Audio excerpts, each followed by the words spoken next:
For today's video, magluluto naman tayo nitong all-time favorite na palabok. Pwede sa handaan at pwedeng pang negosyo. Mabilis lang to, kaya tara, simulan na natin. Since gagamit tayo dito ng hipon, etong mga ulo ay gagawin nating shrimp stock. Titimplahan lang natin ng asin at black pepper, tapos papakuluan natin ng mga ilang minuto.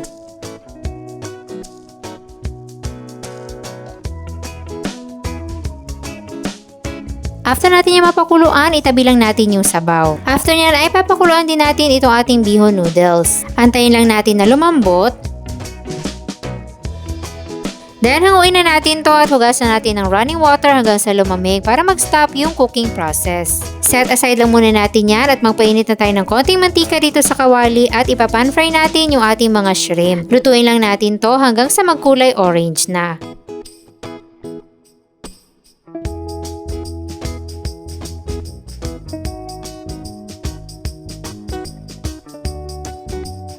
After nyan, start na tayo mag-isa. Unahin natin yung sibuyas.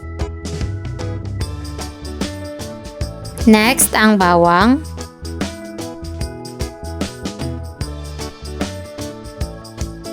Then, isunod na natin yung ating ground pork. Konti lang to, mga nasa 150 grams at lulutuin lang natin to hanggang sa mag-iba na yung kanyang kulay.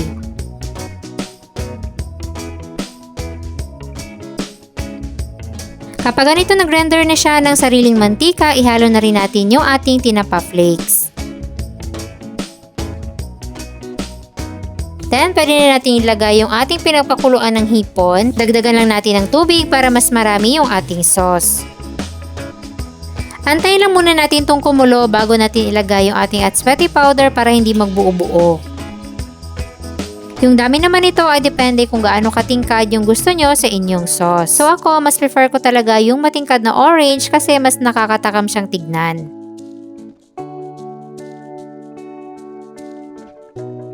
Kapag kontento na kayo sa kulay, pwede na tayo maglagay ng isang shrimp cube at chicharon powder. So dahan-dahan tayo sa paglagay nito para hindi siya umalat.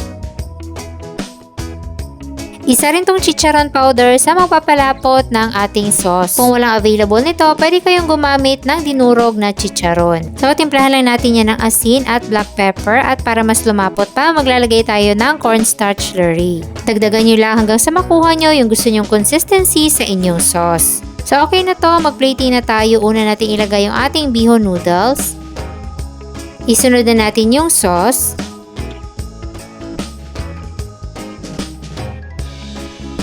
Then, yung nilagang itlog, hipon, chicharon powder, spring onions, at kalamansi. At ayan, ready na ang ating napakasarap at talaga namang bidang-bida rin sa mga handaan na palabok.